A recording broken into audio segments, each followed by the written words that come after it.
Путин проведет встречу в Астане с Эмомали Рахмоном и Садыром Жапаровым. На Генассамблее ООН страны Центральной Азии воздержались от принятия резолюции о непризнании референдума в Донбассе. Владимир Путин прилетел в Астану. В Иране арестованных школьников на акциях протеста отправляют в лагеря перевоспитания. Президент Российской Федерации Владимир Путин в ходе визита в Астану проведет сегодня встречу с лидерами Таджикистана и Кыргызстана Эмомали Рахмоном и Садыром Жапаровым, где обсудят конфликт на границе двух стран и предложат начать трехсторонние переговоры по демаркации спорных участков границы. Об этом заявил журналистам помощник президента Российской Федерации Юрий Ушаков, передает РИА Новости. Мы с озабоченностью воспринимаем периодическое обострение обстановки на границе Киргизии и Таджикистана. Любой такой конфликт и трения между союзниками по ОДКБ могут быть использованы недоброжелателями для дальнейшей дестабилизации ситуации в регионе, подчеркнул Ушаков. Помощник президента Российской Федерации акцентировал внимание на том, что Россия выступает за урегулирование подобных конфликтов политико-дипломатическим путем. Россия выступает за дипломатическое урегулирование пограничного вопроса между Кыргызстаном и Таджикистаном и готова поставить свое братское плечо, оказать любое приемлемое для Бишкека и Душанбе содействие, в том числе в процессе делимитации и демаркации кыргызско-таджикской государственной границы, уточнил Ушаков. Он сообщил, что Россия предложит Душанбе и Бишкеку трехсторонние консультации на уровне экспертов. На саммите предложим кыргызским и таджикским партнерам провести дальнейшие трехсторонние консультации на других уровнях, на уровне экспертов, чтобы кыргызы и таджики находились в постоянном диалоге. К этому диалогу мы всегда готовы подключиться и принять во встречах экспертов активное участие, добавил Ушаков. Генеральная ассамблея ООН приняла резолюцию, которая осуждает действия России по организации референдумов в Донецких и Луганских народных республиках, Запорожских и Херсонских областях, сообщается на сайте ООН. Резолюцию поддержали 143 из 193 государств-членов ООН. 35 стран воздержались от голосования, в том числе Китай, Индия, Армения.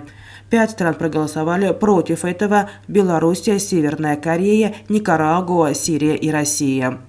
Из стран Центральной Азии Казахстан, Кыргызстан, Таджикистан и Узбекистан воздержались от голосования. Туркменистан не участвовал. Резолюция признает референдумы, проведенные на территории ДНР, ЛНР, Запорожских и Херсонских областей, не имеющими никакой юридической силы.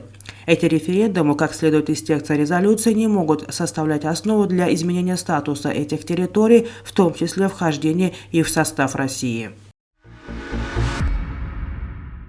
Президент России Владимир Путин прилетел в Астану. В столичном аэропорту российского президента встретил глава казахского правительства Алихан Смаилов. Путин примет участие в саммитах СВМДА, Россия, Центральная Азия, а также в заседаниях глав государств СНГ. Также у российского президента запланирован ряд двухсторонних и трехсторонних переговоров. В частности, он встретится с президентом Турции Реджепом Эрдоганом, президентами Кыргызстана и Таджикистана, эмиром Катара, главой Палестины и президентом Азербайджана. Это первый визит Путина в Казахстан с мая 2019 года. Официальный представитель Ирана подтвердил, что несколько старшеклассников, арестованных во время сотрясающих страну протестов, были отправлены в лагеря перевоспитания с целью исправить их поведение.